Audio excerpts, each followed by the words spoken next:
കൂട്ടുകാരി നമ്മൾ ക്യാബേജ് ഇട്ട് കൊടുത്തു. അപ്പം തന്നെ തേങ്ങ, ചെറിയ സവാള, ഇഞ്ചിയൊക്കെ ചേർത്തിട്ടുണ്ട്. മഞ്ഞൾപ്പൊടിയും ചേർത്ത് ഉപ്പ് ഒഴിച്ച് നമുക്കൊന്ന് ഇളക്കി വയ്ക്കാം. ഒരു 5 മിനിറ്റ് നമുക്കൊന്ന് ഇളക്കി മൂടി വെച്ചിരുന്ന് കഴിയുമ്പോഴത്തേക്ക് നമുക്ക് വെന്ത് കിട്ടും. ക്യാബേജ് പെട്ടെന്ന് നമുക്ക് കറി വെച്ചെടുക്കാവുന്നതാകും. ഒരു കുട്ടികൾക്കൊക്കെ ആണെങ്കിൽ സ്കൂളിലൊക്കെ കൊടുത്തുവിടാൻ വളരെ നല്ലതാണ്. ക്യാബേജ് കുട്ടികൾക്കൊക്കെ ഇഷ്ടമുള്ളതല്ലേ.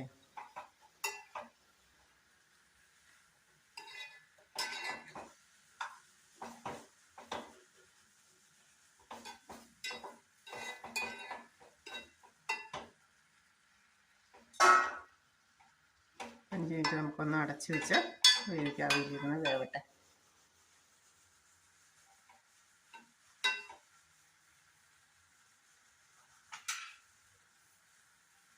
നമ്മുടെ ക്യാബേജ് തോരൻ റെഡിയാക്കി ഇട്ടിട്ടുണ്ട്.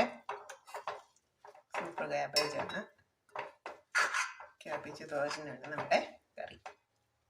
ഇന്നത്തെ തോരൻ കറി ഒക്കെ വളരെ പെട്ടെന്ന് നമുക്ക് തയ്യാറാക്കി എടുക്കാം. കുട്ടികൾക്ക് സൈഡ് ഡിഷായിട്ട് കൊടുത്തു വിടാം. പിന്നെ ജോലിക്ക് പോകുന്ന വീട്ടമ്മമാർക്കൊക്കെ ചോറിന് ഒരു ഒഴിച്ചുകറിയുടെ കൂടെ നമുക്കൊരു തോരനായിട്ട് ക്യാബേജ് വളരെ പെട്ടെന്ന് തയ്യാറാക്കി കൊണ്ടുപോകാൻ പറ്റും. ഓക്കെ.